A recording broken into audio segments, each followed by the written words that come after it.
So I actually picked up my camera, my first DSLR in 2012 when my son was almost one. Oh, cute. Yeah. So, but I didn't know this was going to happen. That's how life is sometimes, though. Right? And oh my gosh, Nahama, I remembered I fell in love. That's the day I fell in love with weddings because from then on, I was helping her second shooting. I was her secondary photographer and I loved it. And I just kept coming back. I'm like, yeah, I'd love to work for you. Let me, I'm on board. Yeah. And then one day she's like, hey, my friend's getting married. I want to be enjoying myself at the wedding. I think you're ready. Mm. I think you're ready. And that's how Christina Schmidt Photography was basically born. So feel me when I bring it, sing it loud. I'm from the loot and I'm proud. Run a mile for the cause. I'm right. Hi, guys. It's your girl, Nahama, your favorite Jew from the Lou. Welcome back to my podcast. And today I am very excited to have my guest with me, Iris Schmidt. Welcome. Hi, thanks for having me. Of course. This has been such a long time coming, and I just love to go into like how I know my guests, and like you in particular totally captured me in your introduction because we met through Babes in Business. That's right. And there's always this moment in the beginning of Babes in Business where we all like are sitting in a big circle and we're introducing ourselves. And like, I'm a hopeless romantic. And then you said that you were a wedding photographer, but you talked about how you just love weddings and you love love. And it all like stemmed from the fact that you just had the best time, preparing and organizing your own wedding. Yep. Then now you want to take that magic and you want to instill that with all of your future clients. Right. So I would love to get into like you and your story and like your hopeless romanticness. Well, let me just go back to how we first met. Yeah. You were just so bubbly, and that's me as well. Your energy was just fantastic. And I was naturally gravitating towards you. Your energy was just so vibrant. I'm like, oh my gosh, I've got to meet this girl. And we started talking. Actually, were you the first one to say hi to me? I might have We been. had a break and we started talking, and you're like, yeah, I'm a hopeless romantic because I told you I was a wedding photographer, like you mentioned. Yeah. But I love weddings. I love being in the moment and witnessing the first look. If you choose to do a first look, that's like my favorite thing to do, to watch. It's a very it's a privilege. Honestly, It's a raw moment. it is. I must say, I'm going to go into it right now. It's my favorite part is the first dance, the father daughter first dance, or sorry, father daughter dance in the first dance section. I don't know why I can't say that, but there's just something about it that's so. It's just so sweet, and like I'm like behind my lens, like tearing up as well when I'm seeing the father and daughter dancing, and I'm like, that is just so sweet. And the dads, I mean, they just like melt when they do their first dance with their daughter. And you could see just how much they love their little girl and sending them off to, to be with their partner for the rest of their lives. It's a privilege to be a part of their day. And as a photographer, it's just amazing to get to capture that moment. So yeah. Not to like go in there, but like you're right, that is such a sweet moment. But I'm sure you've also done like a lot of weddings where either there wasn't like a good relationship with the dad or the dad's not in the picture or maybe the dad's no longer alive.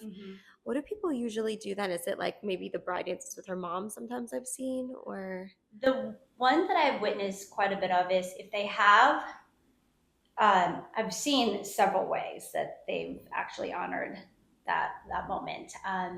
The bride danced with her mom, and that was one. And then another example would be dancing with their brother, and that's really sweet. Yeah, that's really cool. I love that. Another one too is that the bride felt like her mother was also very important and very crucial, so she wanted to have that dance with both of her parents. Oh, that's really sweet. So that's an option. It's an option if you wanted to do that. See, a wedding is not just like a cookie cutter thing. You can make it the way how you want it to be. Weddings is all about you and your love for your partner. Yeah. It's about you guys and also honoring the people in your lives as well, I think. It's not just 100% just for you guys. It's a way for you to honor everyone else. So if you do the first dances or the father, daughter, mother dance, make it you, make it uniquely yourself, about you and your partner, right? And sometimes when you put in things that, so now there's so many, I've seen so many weddings, and I feel like there are some instances where, wow, they did this at so-and-so's wedding. You can get caught up in that and you want to try to do the same thing as they did. Yeah. But I always say that I always feel like you should always make it uniquely about you. What makes sense to you guys as a couple? Yes. Right? Yeah. So like let me just pick this. If the two of you love coffee, right? Like you guys bonded over coffee, you and your partner, you could spin that off. You could use like, for example, like a cafe as your party favors. Yeah. Right? And a coffee bar at a wedding. I've seen that. A coffee bar at a wedding. Mhm. How amazing is that? So I think because we've seen a lot of things that's been done over and over that doesn't make sense to necessarily to the couple just because they thought it was fun. Yeah. But I think it's really important to incorporate something that makes the two of you unique as a couple and something that really brought you guys together. And then your guests are more likely to really remember that. Yeah. Right? Like, oh my gosh, yes, they both love coffee. I do remember her telling me that story, and like, how sweet is that? I think when you have an authentic wedding that's so truly yours and it really fits you as a couple, that's what makes it memorable. Right. You know, not so much. And like as a photographer, that energy is so much more fun to capture. Yes. Because I'm sure you've dealt with it all. Emotions run high. Oh, yes, for Yeah. sure. There's a lot of things can happen on a wedding day, and have to be ready for that. Yeah. In the Jewish world, there's a tradition in the Orthodox Jewish world that like the week before the wedding, the bride and groom are not supposed to talk. The week before the wedding. The week before. You're not supposed to see each other. You're not supposed to talk because that's when emotions are so high. And like, that's when you could say something that can truly like break up the wedding. Right. So it's like even more emotionally charged the first time you see each other. It's wild because I remember both my brothers when they were setting up their apartment because they didn't live together with their spouses before they got married. Mm-hmm. So they had to like have their friends and their family members network times to figure out when they can go to set up the apartment because they couldn't see each other. Trying to find the logistics of that. Yeah. Like, okay. Yeah. She's gonna be here. Make sure he's not there at that moment. I think that's great. I think that's awesome. Do whatever works for you or what fits your vibe and your, culture, I guess. But for me, I'm going to talk a little bit about my experience, my own wedding. One of the things, if I could go back, is that I wish I had listened to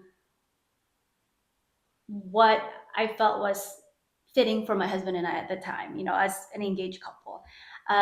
Sometimes it's easy to get caught up with like the traditions, and I respect traditions. I think that's great. And to honor your family in such a way is great, right? I know that I really wanted to have the first look with my husband. I really, really, really, I think that was, I don't know why. I just keep coming back to that because witnessing couples do a first look, and I'm like, oh, that's so sweet. It's just the two of them and then me, but I'm quietly just kind of, walking around taking the photos.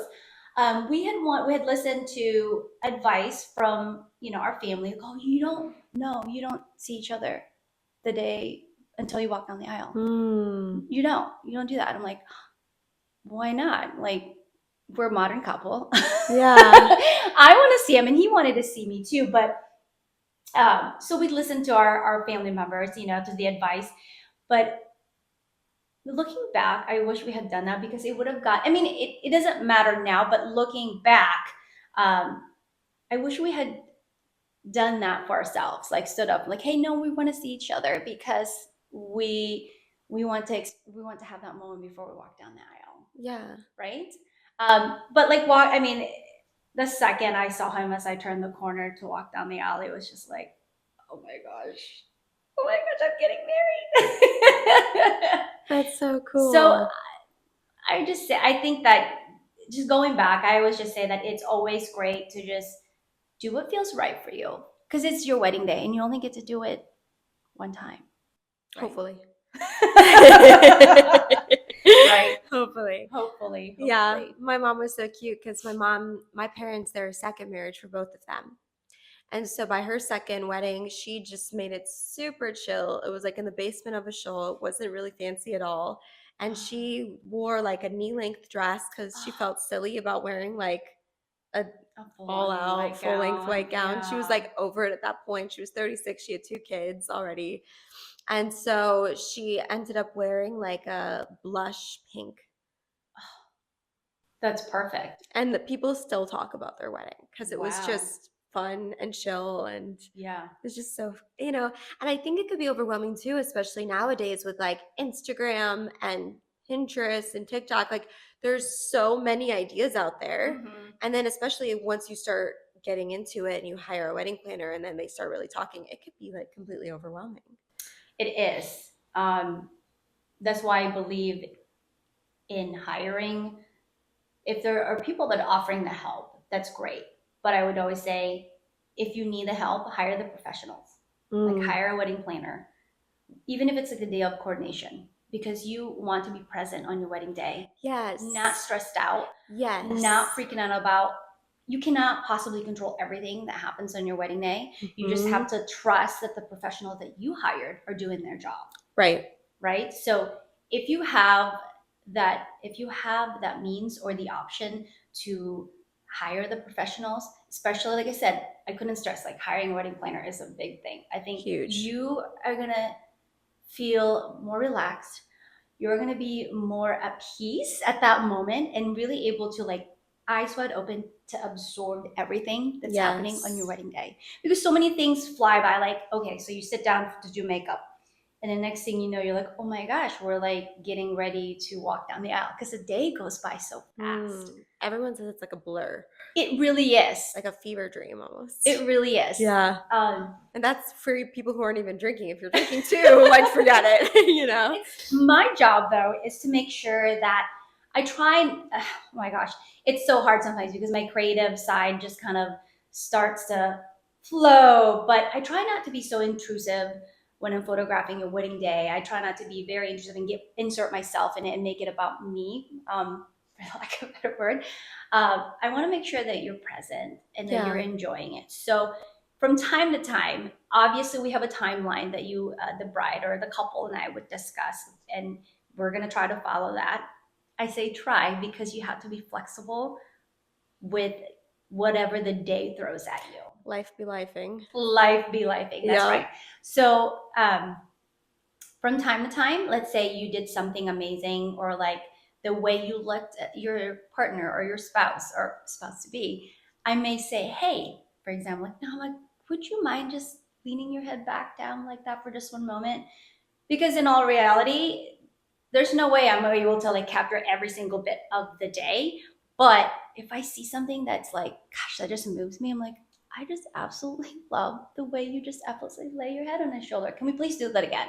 Is that okay? So I will take that moment because I feel like that's something that's worth really, truly capturing. Because then you can look back and like, oh yeah, I remember when you asked me to do that, but I remember what I felt right before like I was doing that. Does that make sense? Like, I know I did that. Why was I doing that? And you got thinking, I'm like, oh my gosh, and I was just thinking this or that. So yeah, so I try not to be, very intrusive, I guess. And I try not to be like sticking my face at you every second of the day, like, okay, we're going to do this now. This is what we're going to be doing. I try to just let the day flow. And if there's something that's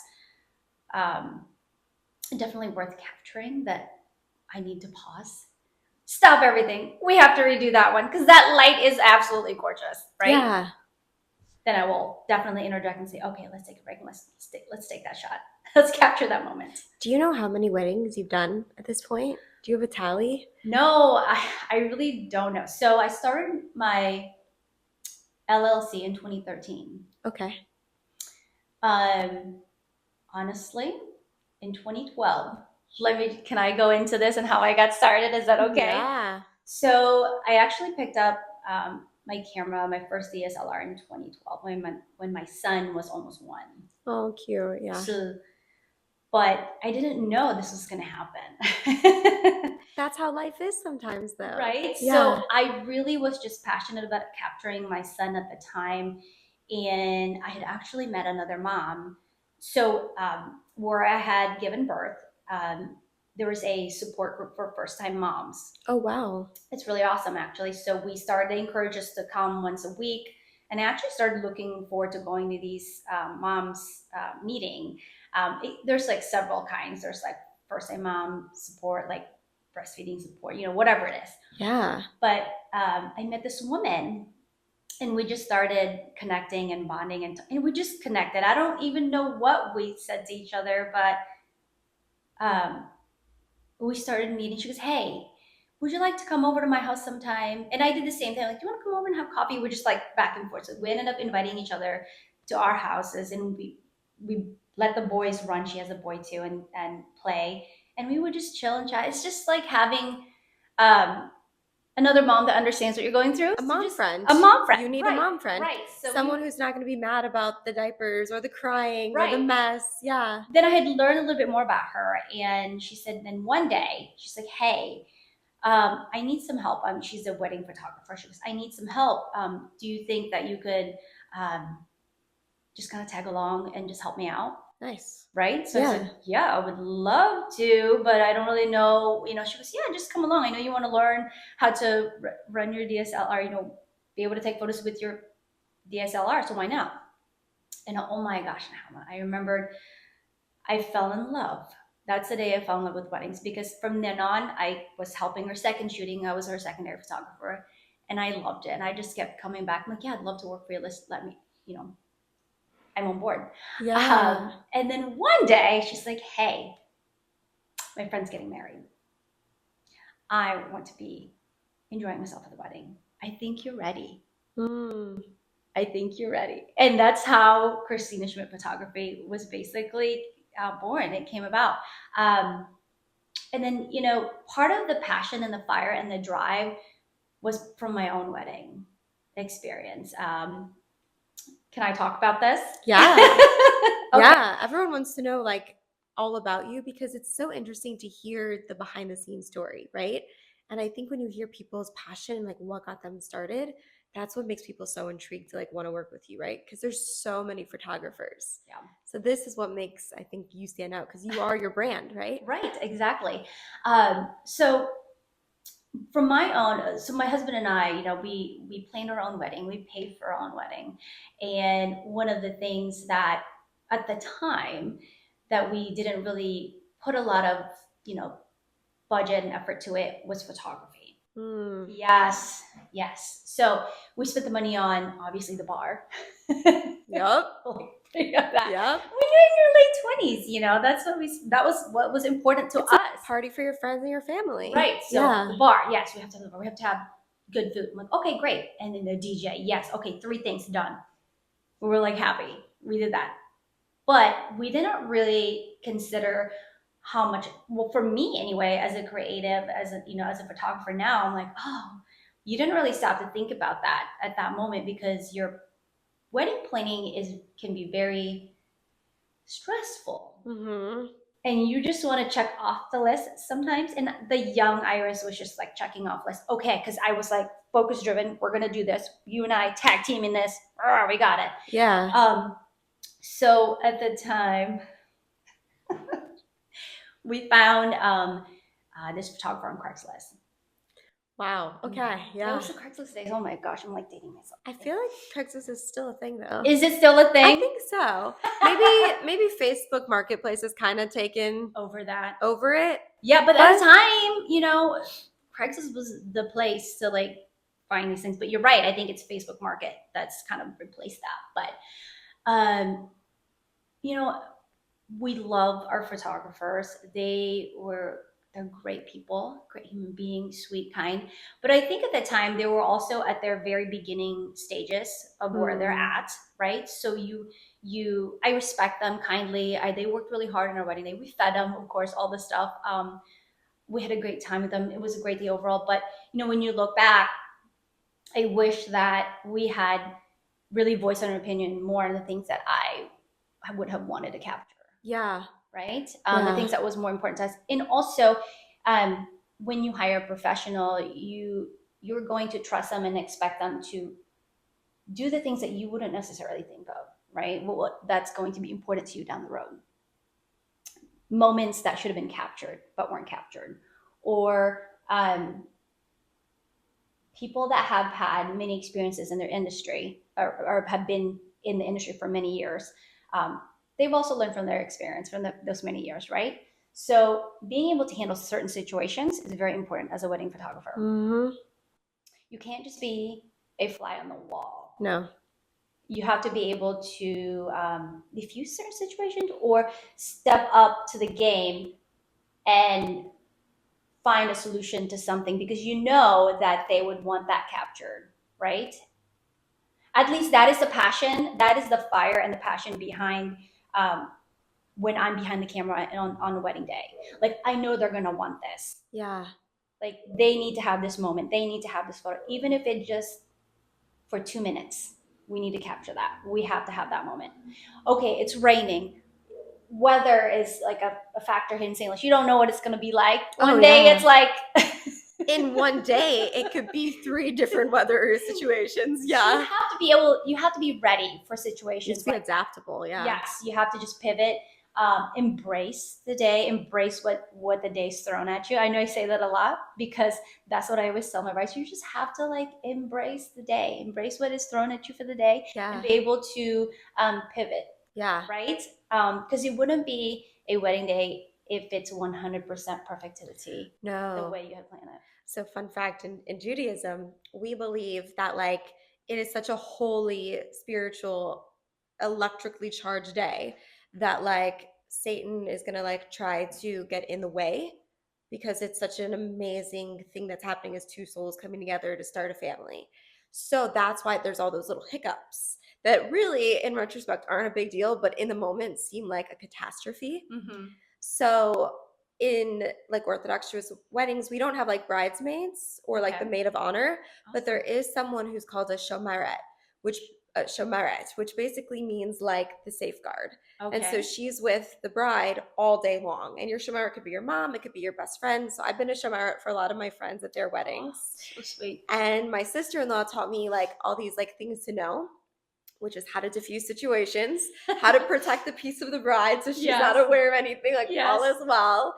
And then also like the rule that my sister-in-law told me to pass on to all brides, and maybe you could pass this on to brides as well, is that things are going to go wrong. We're going to give ourselves up to 10 things that will go wrong. And every time we get to something, we'll count it as 1, 2, 3, whatever. Mm-hmm. And until we get to 10, we're not freaking out. Once we surpass 10, then we can start freaking out. But like the little things that go on, like we'll just, like you say, embrace it, embrace the day, and just go with the flow. Wow. That sounds right. I think I like that. Count to 10. Yeah. Things that have gone wrong. And if you 10, if we finally reach the 10th thing that's gone wrong. I doubt it. But I doubt you usually don't. 10, right? That's why 10's a good one to go to. That's, I might have to implement that. That's really cool. It's I'll really have to helpful. Tell my brides about this.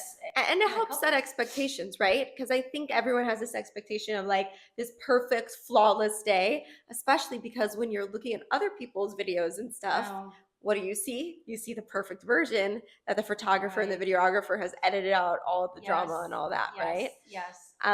One trend, I don't know if it's still going on, but like, God willing, when I get married, I want to implement it. I want like a magical professional photographer like yourself to capture like the good moments, the glory moments.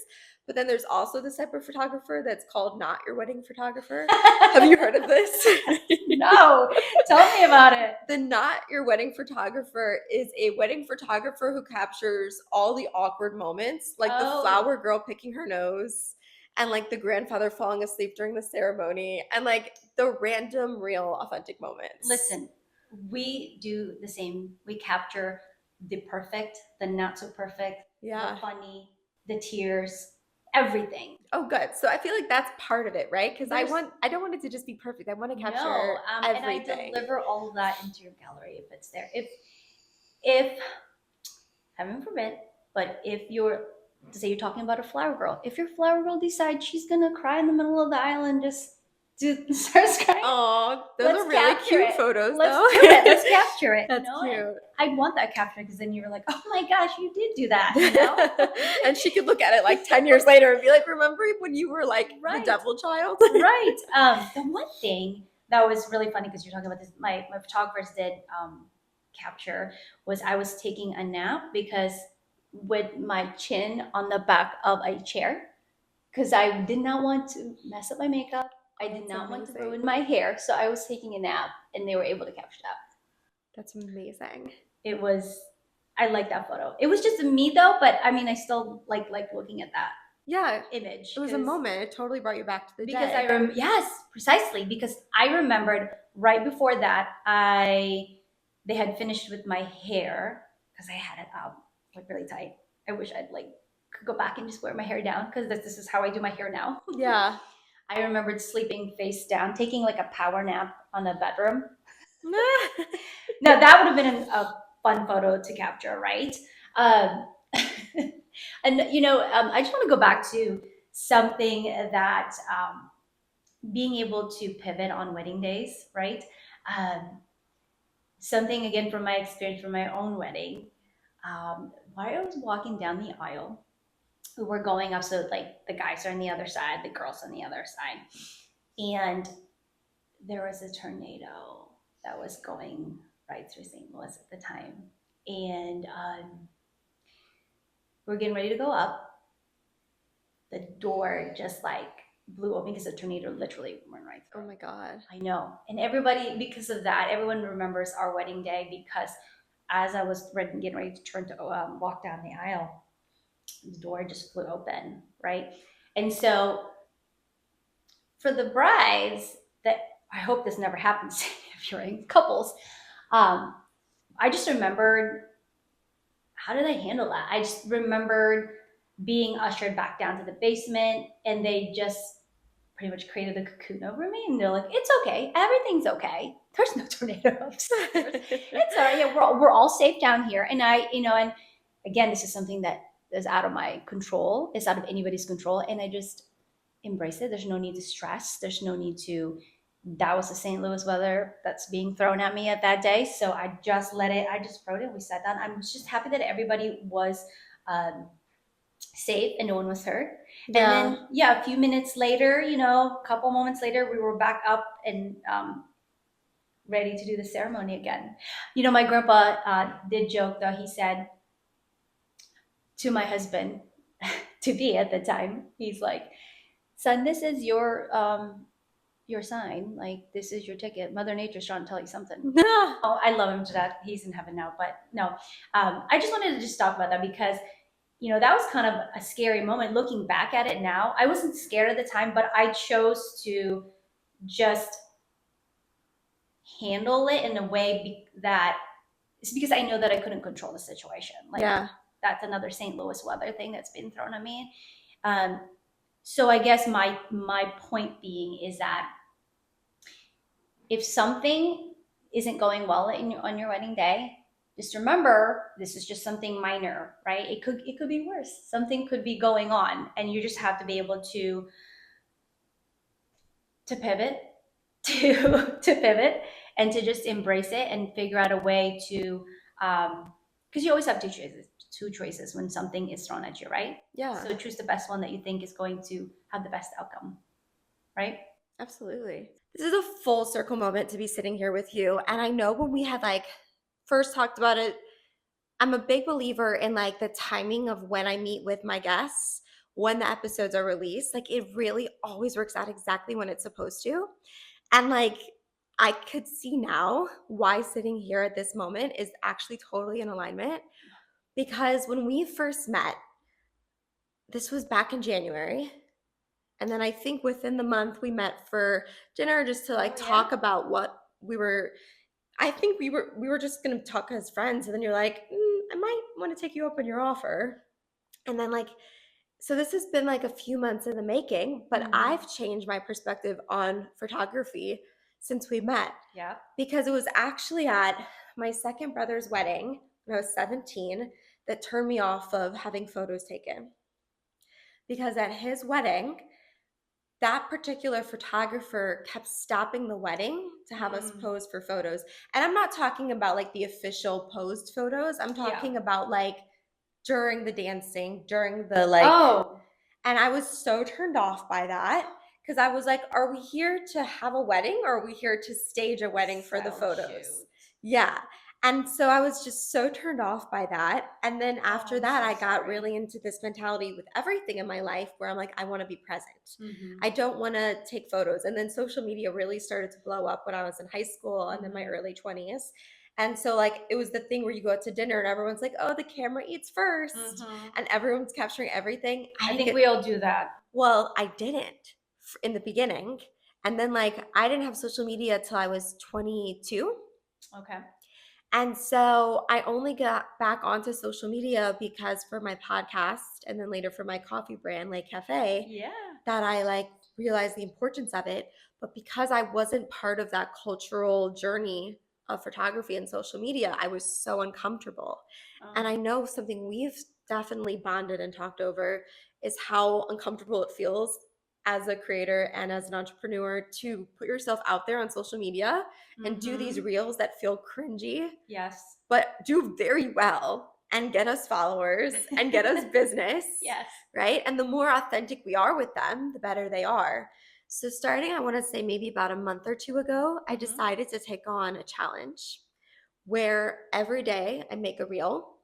Wow. On my personal page. Okay. So there's no, I think when it comes to our brand and our business, we want to be perfect, right? We're very strategic about it. Right. But with my personal one, I'm like, what could be a reel today? Sounds like me, actually. I wake up and I'm like, what do I want to create today? Right. And I have a rule that I can't keep things for the next day. Oh, whoa. So I can't like have them saved up. I have to be creating every single day. Okay. So what it's done is I've gotten more comfortable being in front of the camera. This is a different type of camera. Being in front of like a reel and doing authentic like conversations in front of like your phone. I don't know, it just feels different. It's just a different beast. It is. And like I've gotten better with transitions, with editing, figuring out timing. And so it's like I've gotten to the point now where I realize that there's something so beautiful about documenting your life. You know, we give so much slack to these influencers. Like, oh, did you really set up a camera to take that video when you and your husband found out like the gender reveal or things like that? But that's so special.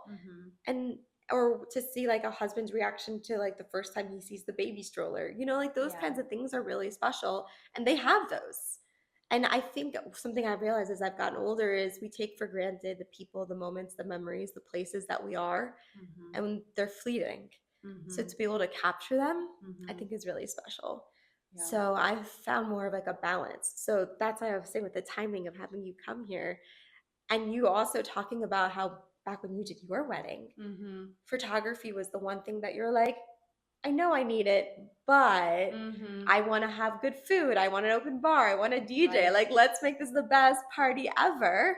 Right. But like, that's a fleeting day. It's one day of your life, but it's such an important day. Yeah. So two things. Yeah. You're talking about fleeting moments. This is why I think it's important to film, to take the photos or hire a professional to do it if you can, or would you'd rather be present. But let me just say that to me as a mom of two, I wish I had taken more videos of my little ones because, you know, my phone gives me this memory 3 years ago, 5 years ago, and my babies were babies then, you know, and you're like, oh my gosh. And the one thing that I failed as a photographer is that I wish I had done regular photo shoots, hired a professional regularly, which actually I have been in the last couple of years, like 5 years, been hiring somebody to do our photos just because I want to be in the photos too. Yeah. I want my kids to see me. Not only do I want to see them, but I want to be in the photos with them. So I think it's important to film yourself, film your family. And I know some people are weird about that, but I mean, I respect their wishes if they don't want to be filmed. Except for my kids, they're going to be filmed all the time. They're like, wow. No, I think it's important. Like you said, when you look back at that, and some of these people may not be with us, you want to go back and to be able to flip your photo album or, you know, pull it up on your cloud of whatever and watch that video. And I think as women, especially, we have such high standards for how we want to appear. And it's become even harder now with like how filtered the world has become. And we all use filters. We all adjust the lighting. Yeah. But at the same time, like I've looked back on those memories of myself of photos that maybe I didn't want to post or whatever. And I'm like, why was I so hard on myself? Yeah. Like I was so cute. Like I was just so hard on myself. And like I think, you know what inspires me a lot too? Sex and the City is one of my favorite TV shows. Oh my gosh, you're bringing me back. And Samantha did a boudoir session. Okay. Where she was like, not in a relationship, just for her. She's like, I'm never going to be this young again. Oh and my body is fabulous. And I want to capture it. And then she just had her boudoir photos like hanging. Oh my gosh. Okay. In her apartment. That's a really great topic here. So I'm going to put a pin to that. But I want to go back to you talking about reels and putting yourself out there because we are the face of our business. Yeah. Especially in the service industry as photography. I put myself out there. I was in the same boat as you not long ago. Like I was already, prior to meeting you, I was already making videos, reels, just for my own personal page, whether it's just my kids or me on my personal Instagram account. But ever since attending one of those babes and my very first one, gosh, and then meeting you, that's when around that time, that's when I really was, my mind was just open to like, oh my gosh, yes, all these women, right, are the face of our business is us, right? We need to be out there putting ourselves and letting everybody know what we offer, what we can help you with. And so the whole reel thing, I was just like you. I was like, this is cringy. This is so weird. Because it's not in our, we're business people. Right. We're not. We're like, what do you mean I have to document myself? I'm already putting myself out there. But here I found it to be another outlet of my creativity. 100%. Right? Because I tend to, when there's something that I really want to learn that I'm really obsessed about, I hyper focus. Yes. It's just like, I will stay up until wee hours just learning if I have to. Right. Yes. And the first thing I do when I wake up in the morning, well, I shouldn't, but that's one thing that I'll do. Like whether it is like cookie making, royal icing cookie making. I was so into that too. It's just an extension of my creativity. Yeah. The same thing with the resin work. I was doing that too because I was obsessed. Like I learned all of that in one day. But with the reels, I hyper focused like you did. You just start to like do it and create it. And next thing you get better. And the more you practice it, the more you do it. Yes. It became fun. At first it was really cringy. It was uncomfortable. But there is something to be said about stepping out of your comfort zone and doing something you've never done, something that's uncomfortable. Yep. Right? And with that, I had learned so much about myself. I learned something new, learning how to edit all these photos and do the cuts and might even bring a little bit of my dancing moves back in high school. But Let's go. But if you're willing to do that, that's what gets the people's attention. People love the dancing videos. Oh my gosh, no, you don't want to see me dancing anymore. But I did one or two, and my son, he was like, here's what I've been telling everybody now ever since I made that video of me dancing. Oh my gosh. I told myself one thing, never say never. Right. And here I said I would never dance on anything, but I dance. Now, my son, here's how I know I'm doing it right. Because I show it to him. And he's like, and kids these days, they're amazing at technology. Like he can create something really fast. But I will show him my reel. I'm like, watch this. And he's like, and he's so polite. That's so nice, Mom. I'm like, what? He's like, that's a little cringe. I'm like, yes, I've done my job. Yeah. And I will definitely post it out there if he says it's cringe. Right. Because I feel like there's also different demographics. First of all, he's your son. Well, right. Everything you do is going to be cringe, right? Exactly, because he's not my audience. He's not my target market or whatever it is. But if he says it's cringe, then I feel like I've done my job because I'm also authentically being myself. Yes. When you see me on my reels. Your energy and your vibrancy comes through and the bubbliness, and it's so fun. Like it makes you want to work with you. And it's just fun to just let all your guards down and be yourself. I have learned this. I have not learned it. I have just come to realize this You know, the more you do these, the more I do these reels, and for you as well, right? The more you you create these reels and these videos, and you're like, wow, okay, this is actually, it's feeding a part of your soul that Needs to create. exactly, Yeah. precisely.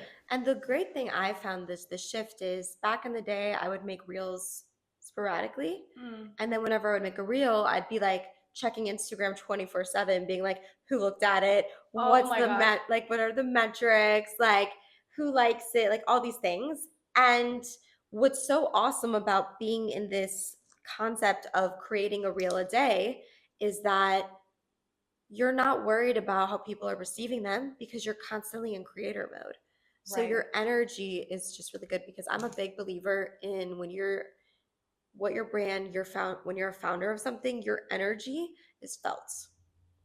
And it's so important to have the right mindset because whether you realize it or not, consciously or subconsciously, people pick up on it. So when your energy is in the right place, that's when you attract the right people. Yeah. On that note, I wanted to ask you, so obviously people are getting married all the time, but what's your ideal client? Like, what are you really looking for? Ooh, hot seat. Right. I mean, obviously we're not listening to like money, right? But Who doesn't? but My ideal client would be somebody that allows me to be truly creative, somebody that trusts my vision. And that trust usually happens, or you can kind of feel that during your meetings. You know, when a client reaches out to me, a potential client reaches out to me, a couple, of course, they've probably already likely have checked out my website.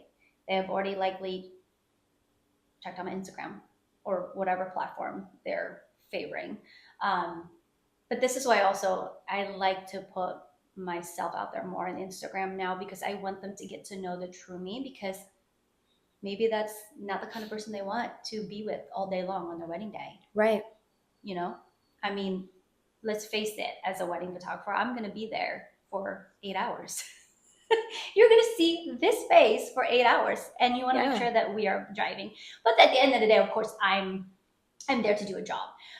But my ideal client is someone who allows me to do my job in a way that I can truly capture your wedding day authentically. It's hard when you're being micromanaged by somebody during the day. Yeah, I understand. I work very closely with planners because I like to take cues from them as well, right? They're such key to a wedding day. So I might like say, hey, where are we at on this? We kind of work together. But when you don't have someone constantly, I shouldn't say it that way. When you have all the freedom to do the creative things and your couple trusts you 110%, it really allows me to just create beautiful images and capture all those details and moments that's going to be timeless and classic. Yeah. Right? Because that's your wedding day. It's not, every couple is different. It's not going to be, yes, everybody gets married, but your day is uniquely you, right? The relationships in that little pod of your family, that's uniquely your family. Yeah. So capturing the day as it unfolds is one of my favorite things to do. Well, yeah, of course we're gonna do like the photo opportunities, right? Like, okay, we're gonna allot XYZ for this photo, and that's a totally different kind of animal, you know. But I'm getting this one just talking about it. Honestly, I'm like, oh, because I love it. Yeah. Being able to have a moment with your grandma or grandpa, right? Like taking a photo of them as they greet you for the first time seeing you. Like, you're gonna want to treasure those photos down the road, because it's not a staged photo.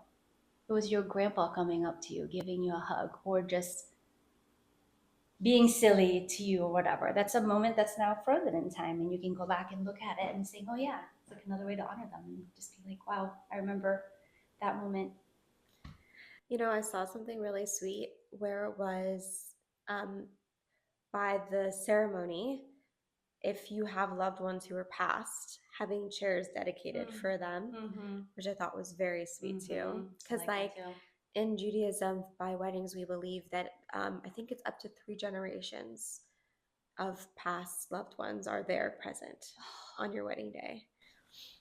Oh my God. There's so many like traditions that are so meaningful in Jewish weddings. Like one of my favorite ones.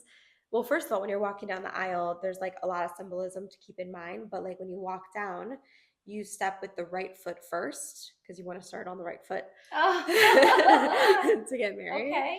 And then like it's both parents who walk you down the aisle. You have one on each arm.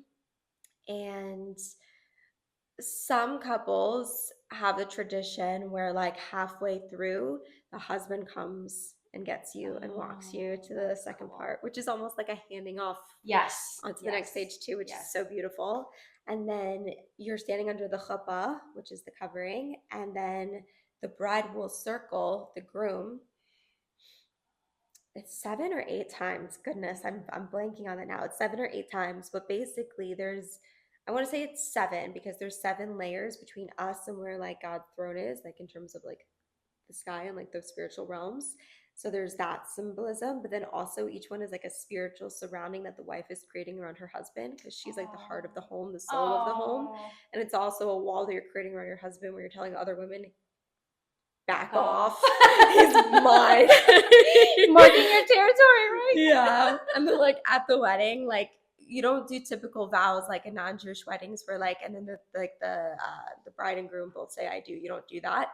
There's a bunch of blessings. There's 7 blessings that are given by different rabbis. Okay. And then the ring is put actually on the index finger right here. Yeah. Because there is a vein that goes directly to the heart. But we wear it on our ring finger, but like at the ceremony. It's put there. And then he says, Harayat Mekudeshet Li, which means that you are holy to me.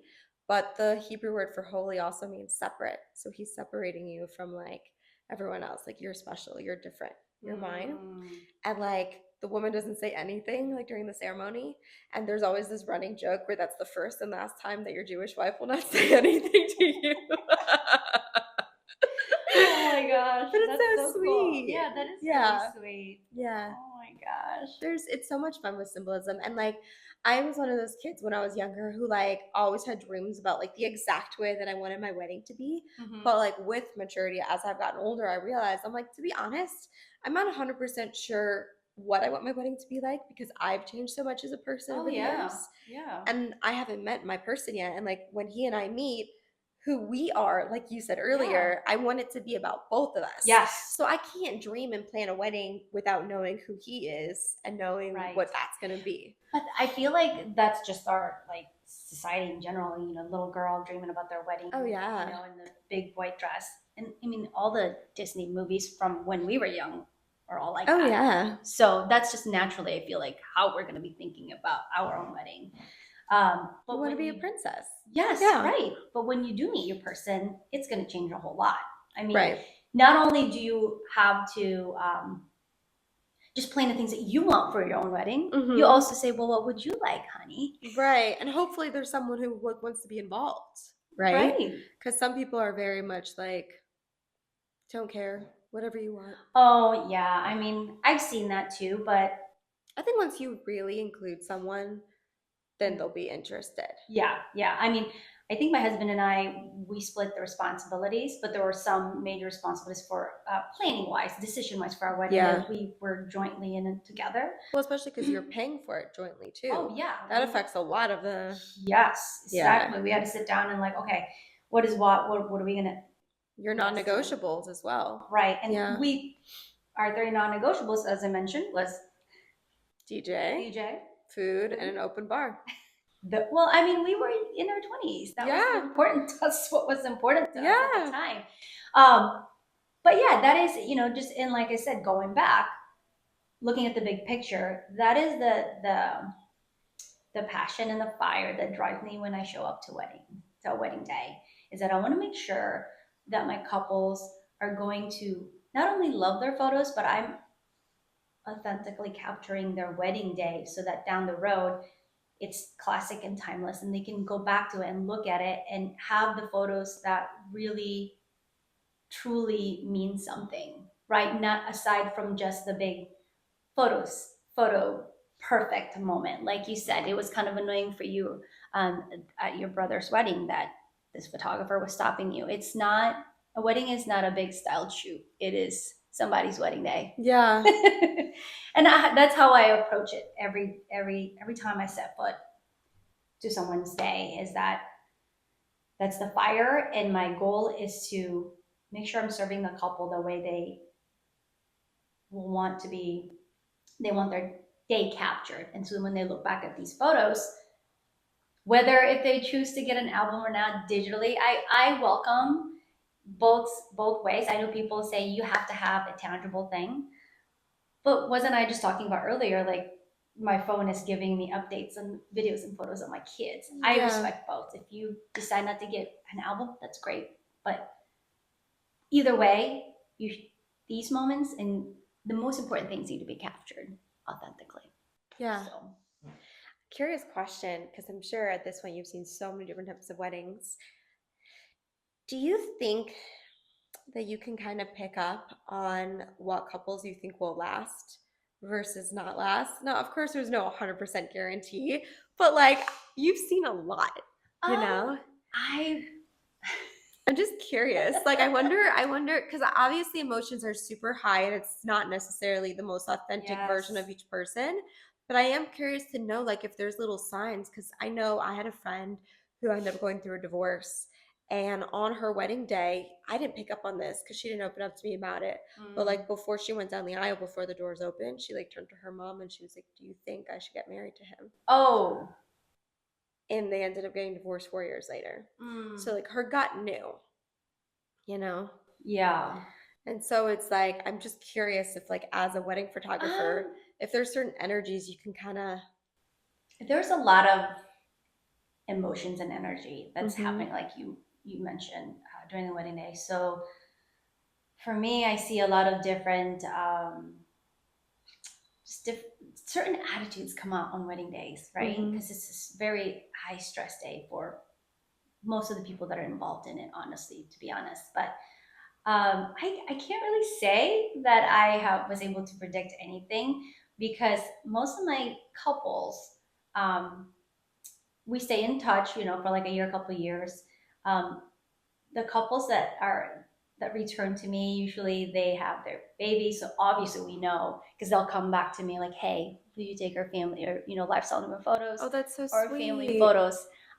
So to me, that's like, okay, well, this makes me so happy. I got to witness your engagement. I got to witness your wedding, your first baby, or your maternity, your first baby. And now like you're adding another. You're really like part of their life. Yeah. So you became friends with your clients, That's honestly. awesome. But I have seen a lot of, emotions can run high during a wedding day. And I've seen sides of people that they probably didn't mean to say or do on wedding days. So I haven't been able to pick up on an energy like that where the couple didn't end up lasting down the road. So I can't really say that I have witnessed it, but I know I haven't personally picked up. What I have gotten to witness, and I'm so grateful for it, is that seeing my couples, grow their family, and just following them along through the years. They come back for like a mini session or something, whether it's like on the fall or spring. And then looking at them, it's like, wow, I would post the couple and say, "Hey, can we just like maybe recreate something where you, like from your wedding, you guys were like holding hands or holding, just like your wedding day, right?" And they're like, "Oh," and I'm melting. Talk about like the hopeless romantic, and I'm melting behind my camera. I'm like, "Oh, that's so sweet. Look at you guys." Yeah. So it's truly a blessing. I love what I do. Not only because I get to go to weddings like on the weekend, but witnessing my couples, grow into the parents who they become down the road. It's such a joy. Yeah. Such a joy. What were you doing before this? Oh my gosh. Okay, so I have a degree in apparel merchandising. Okay. I moved to Dallas in my early 20s after college, basically. and I worked. I was trying to be a buyer. That's what I wanted to be a buyer. That was my dream. So I moved to Texas, and at that time I was working. I think they're still around, Dillard's. So I was trying to work up to their buying office at the time, and I just they start you off on the sales floor, and they give you certain areas to manage for a certain time. But the more that I was in this sales floor, I guess, being out there, it made me realize that this is not my calling. This is not my calling. I don't know. I'm just getting right to it. I just knew that it wasn't my calling. So I left that job. I became a sales rep for a handbag company out of New York at the time. So I basically still went into the malls, but in a different way. Telling you my life story. But shortly after, my husband and I, he moved to Dallas, and that's kind of where we got together, and we decided we're gonna, move somewhere close where there's family. Yeah. He's from St. Louis, originally from St. Louis. I'm an Iowa girl. But I guess I failed to mention earlier that I have a passion for art and design. I have a minor in art and design. So a little bit of this, I guess, my creativity came from photography, came from that. Yeah. Art. So, that's what I was doing before. I love that. See, I'm a big believer that, like, when people talk about career shifts, people forget that I think everything happens exactly when it's supposed to. I'm such a big believer in that. And I think that sometimes the earlier seasons of our life built us either as a person or skill sets that we can use to build on for what we're currently doing. Yeah. And I'm just a really big believer. This has kind of been a current theme that I've been discussing with a lot of my interviewees, guests on my podcast, where we're talking about just following your curiosity and saying yes to life. Like when your friend asked if you can tag along as that photographer, and you're like, yeah, that sounds fun. Let's do it. Yeah. And then it was just something that when you know, which is annoying to hear when you're trying to figure out what your passion is. Yeah. But it's true. I wouldn't have guessed if you would ask 20-something-year-old Iris, like, you're going to own your own business and you're going to be a wedding photographer and you're going to be creative. No, I'd be like, no, I don't know what you're talking about. Like, really, no way. Owning a business, I suck at math. That's what I would have said. Like, no, that's scary. Right. That's so scary. Right. So I would have never thought that I would be where I am today. Right. Honestly. But you're so capable. Everyone is. When you need to be, you will rise to the occasion. Right. And you'll learn to do it in ways that work for you. And I think this is also what people don't realize is that you don't have to do it alone. So there's always professionals or people in your family or friends who you can delegate tasks to. Yeah. That aren't your strong suit. And that's okay. You don't have to be able to do it all to have your own business. Yeah.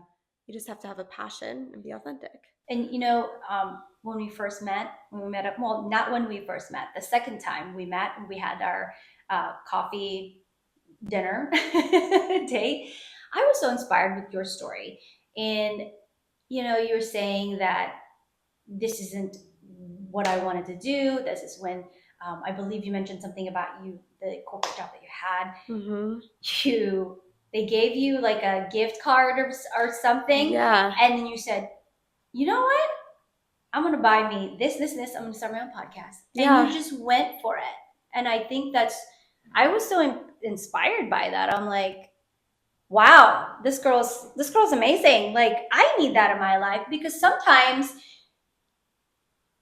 I'm a natural creative and I'm inspired. But then sometimes, when you go through the ins and outs of daily life and your business, you go into kind of a little a groove. And like a rut? A routine. Yeah.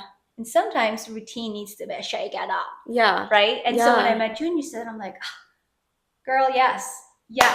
I love hearing that story. That's so inspiring. That's why it's so important to be part of networking events like Babes in Business. Yes. To meet other people, because like you said, it's very easy. I myself have felt that way.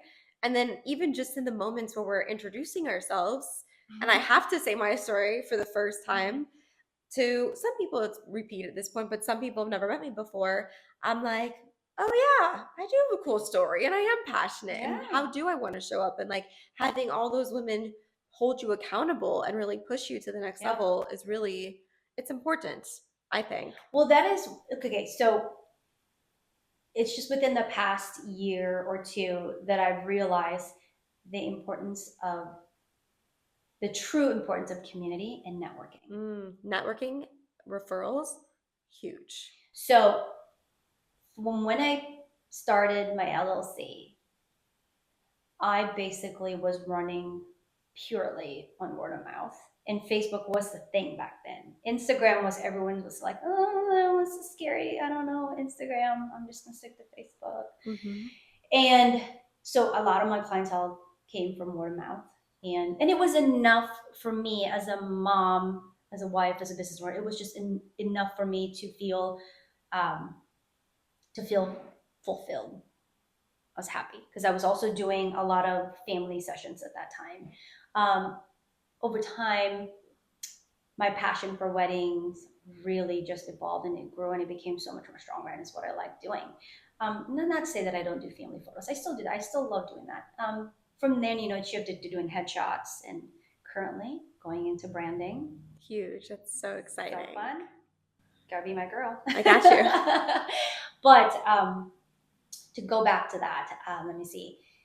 It's easy to fall into the groove of things when you go in and out of your regular routine as a business, right? So I wanted to pause and say as well that like going back into just going for it. Yeah. I think the best analogy to help people when they're trying to decide to do anything is, and this is something that's so relatable for everyone, the hardest part about working out is getting to the gym. Mm-hmm.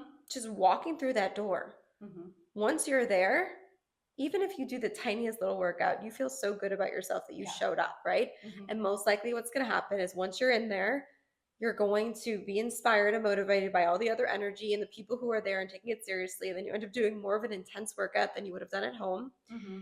And then if you keep going and you keep showing up, you'll kind of watch what other people do and you'll adjust what you do and you get a little bit better and you look up, videos. And I think that's just the progression of anything when you're just starting. It's just walking through that door. Oh yeah, I mean, and not expecting to be perfect. No, the only way you'll get better at anything, or you're referring to working out, right? Let's start with that. Let's use that. Yeah, you said starting is always hard for anything, whether that's running, whether that's lifting weights, starting your own business, starting a hobby, whatever that may be. It's just literally the best thing you can do is, if you want to start something, is just take the first step. You don't have to be perfect. It doesn't have to be perfect. Yeah. You just do it. And then the next day, like you had just mentioned, the next day, it becomes familiar. Okay, I'm working out. I'm like, yeah, I'm a little tired today, but here I am at the gym. I'm doing it. And then the next thing you know, you're like, okay, I just did 3 sets of 10 reps of the chest press. Oh my gosh. And I was using a 15-pound dumbbells. Yes. And then you build it up. Right. And it's no different. Like for me, as a marathoner, I did my first marathon last October. That's amazing. So excited. Congratulations. Thank you. I couldn't believe I was able to do that. That's it took awesome. me, again, just going back, is I decided I'm just going to do it. Just do it. Right? It's a huge commitment. It is. I've been a runner since in my early 20s. I call it a runner because whether you're running a 5K or you're running 2 miles or you're running an ultra marathon, you're obviously a runner, right? You're a runner. Yeah. I'm seeing you on Instagram. I love that you're sharing your journey with us because I'm always tuned in when I see you. So you're a runner. With me, I said I was going to run. Like all my friends from my 20s had already run like several marathons, and here I am, I haven't done one. And a couple few years, let's just say a few years down the road, I've said, I'm going to do it. I'm going to do it. By a certain time in my life, I'm going to do it. And you know what? All I did was start. And this is just an advice to anything. You just do it. Take the first step and just do it. It doesn't matter. It doesn't have to be perfect. You don't have to be perfect. Right. You just put yourself out there. Let's just do it. Totally. And like I said, that goes with anything that you want to do, right? You're a witness. You're a true testimony to that. Yeah. Your running journey has been incredible. Thank you. Good job. I'm so proud of you when you showed your medal. You're like, I got my medal. I know. And it was the kind of thing too where it's like, I think there's something really powerful too about setting a goal, but doing it in a way where you have to show up, right? Because you could say you run a 5K, let's say, because that's like, I feel like the first entry level for running is a 5K. But there's a difference between running a 5K on a Sunday by myself and then waking up early on a Sunday morning to go run it with a group. The energy is insane. And it's like, it's so cool to be part of that group, and it inspires you to want to be better, you know, and having that medal. And it's funny because I was thinking about how a lot of people make fun of the fact that we're a generation where everybody needs a participation medal. But you know what? Hell yeah, you need a participation medal. I'm proud of myself. I do that. Like participating is not always easy. Not everyone participates. And like you showed up and you said you were going to do something. And you don't know that person's journey prior to showing up at that start line. It's not just like participation medals are worth something. Yeah. That is the win. That is an accomplishment. Are there separate medals for like the people who like were in first place or whatever? Sure. Maybe let's give them a special something or another. Now, but there's two different energies that happen during a 5K race and when you are training by yourself. Yeah. So the 5K race where you're actually doing the race itself, right? You are getting so much energy from other people around you. The energy is just, it's so powerful and it's so uplifting. You feel like you could run this 5K in no time, right? Yeah. And the support is amazing. But there's something to be said when you are training out there all alone. It's pouring rain and you know you have to train. You don't have a treadmill inside. You don't have a gym membership, but you're like, darn it, I need to train today. Yeah. But the grit, the determination, and the hard work that just being a tough cookie and just saying, I'm going to go out there and I'm going to do that.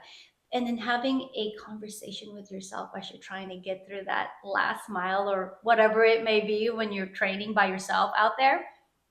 I think that deserves a medal on its own, honestly. I mean, it's true with business too, right? Like we were just talking about this with family friends over the weekend where even with my coffee business, when each step was following my curiosity, but like the first big thing was selling my coffee beans, and I was selling them before I even had a website to friends and family, just to get the real honest feedback. But at that point, I didn't even have my professional bags yet. I had these brown paper bags that I was hand drawing the logo on and writing each person like a handwritten letter, thanking them for like being my first customers. I love that though. And then I bumped up to the bags that I have now, but even those aren't my final bags.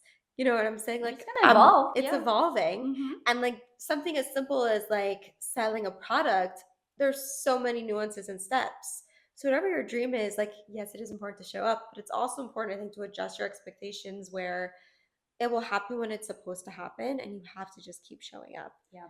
Because there's no rush for success. Anything worth having is going to take a long time. And that's right. Alex Hormozi is one of my favorite entrepreneurs for inspiration, and he talks about how like most brands and most dreams are going to take at least 10 years to build, which you know is true too, because you're 12 years in now, right? Yeah.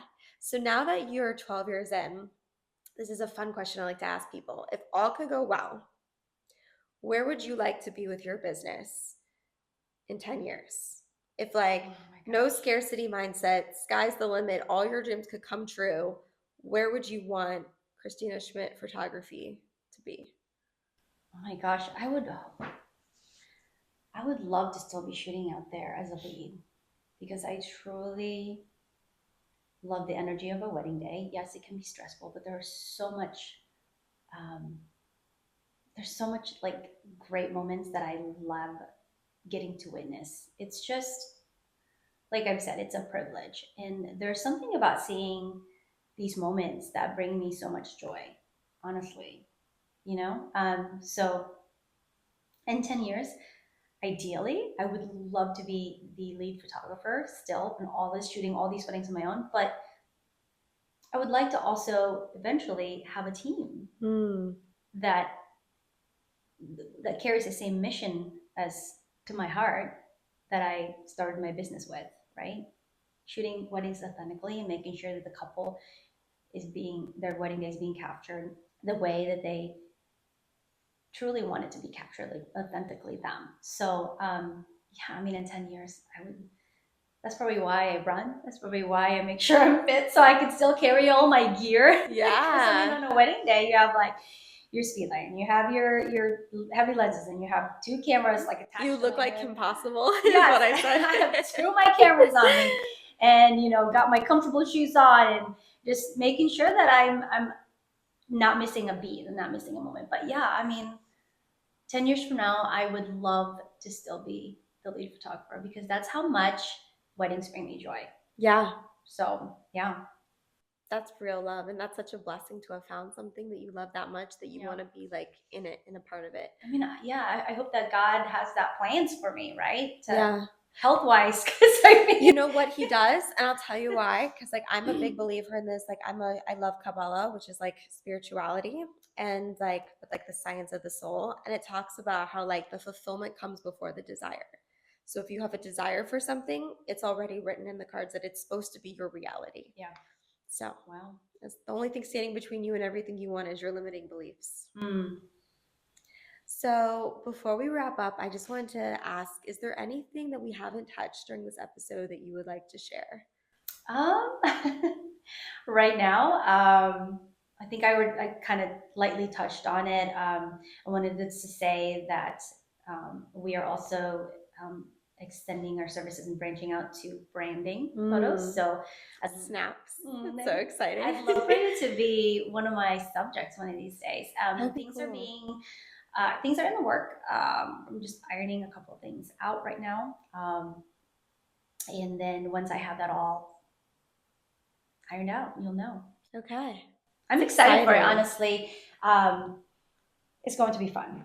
So one of the things that you had mentioned earlier about putting yourself out there, it's scary. I just want to touch on this really lightly because you were talking about with the reels, putting yourself out there, doing all these things. As a photographer and as I'm branching out into branding as well, I invested in myself and got the hair and makeup and got a professional branding photo done as well. And it looks so good. Oh, thank you. Shout out to Jenna. She's amazing. She did all my and Holly did my hair and makeup. Just to get a taste of my own medicine and what it would be like to be the subject, because I'm so invested in this that I want to experience what my subjects are feeling like in front of the lens. Because Jen and I have my photographer, we have the same vibe and energy. We're very bubbly and just a lot of energy. And her work is phenomenal. I love her. So I wanted to be the person on the other side of the lens. Yeah. Just to really, as women especially, we have a lot of like insecurities. You're saying that nothing has to be perfect. You should just do it now because like this is your time. You're never gonna be the same person as you are today, tomorrow. Right. So and we always say, oh, I'm gonna wait until I XYZ this. I'm gonna wait until I lose XYZ pounds, right? Do it now. That's what I learned in front of that, because I was the same thing with her. I was like, oh yeah, I'm gonna wait a little while because I want to get this lined up, and then I have to go buy a brand new outfit. Well, it turns out, shop my closet, everything worked out fine. And we all have as females, we all have our own insecurities about our body, no matter what size, shape we are, right? Yeah. And I just said, listen, Iris, I just had like a moment of discussion with myself, like, hey, just do it now, because if you want to be able to understand, branding in another, to be the subject, to really know what your subjects are feeling, you need to do this. Just do it. Now's the time. Seize the moment. I resonate and I respect that so much, because I did this. That's why I'm a barista right now. because I wanted to understand from the ground up how the coffee business works. Yeah. How people were really experiencing things without the pressure of owning the business, where maybe it's a little touchy when people give me feedback. I don't care. I'm just a barista. Tell me what you think, you know? And I get to hear how my coworkers really feel as well. Like, what do they really think of management? What are their needs as baristas? Like, how can I be a better business owner for my team? Because I think there's this will be for you. I think you should read this book because it's all about team management and building. It's called Unreasonable Hospitality. Unreasonable Hospitality. And I think there's a lot of businesses that are very much like the customer is always right. They're customer and client focused. But this book specifically talks about how important it is to invest just as much effort as you are into your customers and clients as your team. Because then you're going to have the best outcome possible. That energy, people are going to feel it, you know? Right. Yeah. I believe that. So I have this tradition at the end of every podcast episode. This whole podcast is based on this Hebrew quote, which is Eze Chacham Halomei Mikol Adam. Let me just say, yeah, that sounds so good when you say it. Oh, thanks. It's amazing. And I have listened to your podcast, watch your podcast. I'm like, oh, that sounds so good. Oh, thanks. It means that one who is wise is one who learns from everyone. And we have learned so much from you today. But if you can leave us with like one last life lesson or quote, what would it be? You know, I was thinking about this actually on the drive here, and I was thankful it wasn't raining, but I was thinking about this, and right before I left my car, I wrote it down, and it's basically what's resonating, what's happening right now with my life, with my business. And I wrote it down just because I didn't want to forget it. Sometimes I get too excited and my brain just kind of, I don't know. I would say it's mom brain, but I would say to start before you're really ready. Hey. You know, launch before you're comfortable. And this again comes full circle to anything that you do in life, right? I always said, like with this branding branch that I'm launching, I would say, no, I'm gonna wait. I'm gonna do this. I'm gonna do this. But I've come to realize, you know what? I'm never ever gonna be ready. Now is the time to do it. Yeah. And just like with running, like you were discussing earlier, you get better at it every time. You build momentum. You build endurance. Yes. And it's the same thing. Start before you're really ready. And there's something, no one's perfect when they start doing something. The first time I picked up a camera, I was not, oh my gosh, I don't want to even show you the photos that I was taking. That's okay. But over time, you just keep doing it. I just said, I'm going to do it. Yeah. And you learn from that. So that is one thing right now that's resonating with everything that I'm working on with my projects. So. And we've talked on that so much in this episode too. Yes. That's so perfect. Right. So. And you didn't even know exactly how the flow was going to be. It just worked out that way. Oh my gosh. I feel like whenever I ask my guests to share their life lesson or quote, it always sparks another inspirational quote from me. So another one from Alex Hormozi is that he says that confidence comes from competence. Right? And I think so many of us are waiting till we feel confident enough. And you're not going to feel confident until you're done, until you have proven results. Yeah. So instead of trying to work on your confidence, work on having proven, unrefutable results that you're good at what you do. And just by showing up every day, whatever it may be, you learn from that every day. Showing up, you get better. You just get better. Show up.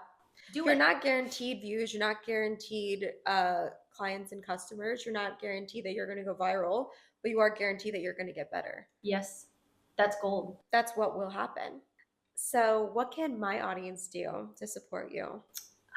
You can find me on Instagram. I will spare you all the cringy reels, dancing reels, but you can find me on Instagram at Christina Schmidt Photos. Yeah. My website is ChristinaSchmidtPhotos.com. I'm also on Facebook as Christina Schmidt Photography, so you can Nice. give me a follow. The one way to easily support me is just, if you're there and you happen to see my, or if you're on Instagram, I guess, and you happen to pass through my feed, give it a like. That really Yes. comes a long way to support us. Or even just sending it to somebody. That really means a lot to us business owners. It does. Share it on your stories. Absolutely. Yeah. 100%. Yes. And we'll share all the links in the bio so people can find you and follow you easily. Great. Yes. I'm so excited. Thank you so much for having me. Of course. Thank you for coming. I had the best time ever. Who knew? I had no idea where this was gonna. No one ever does. And listen, I'm so glad we crossed paths. I mean, 100%. I never in a million years would imagine I'd be sitting with you here on my very first podcast as your guest. Of many more. Oh my gosh, I would be so honored. I think you will be. Thanks to Babes in Business. Yes. Well, guys, this has been another amazing episode. I hope you guys had a great time listening. I had a great time being here. And if you are not already subscribed, what are you doing with your life? Please go subscribe. I'm on all the streaming platforms. If you're not currently watching the video is on Spotify and YouTube. And I'm specifically trying to grow on YouTube. So if you can give your girl a follow, that would be amazing. Leave a thumbs up. And of course, if you enjoyed this episode, please share this with a friend who you think would benefit from this. I hope you guys have a great week. Let's get it. Let's go.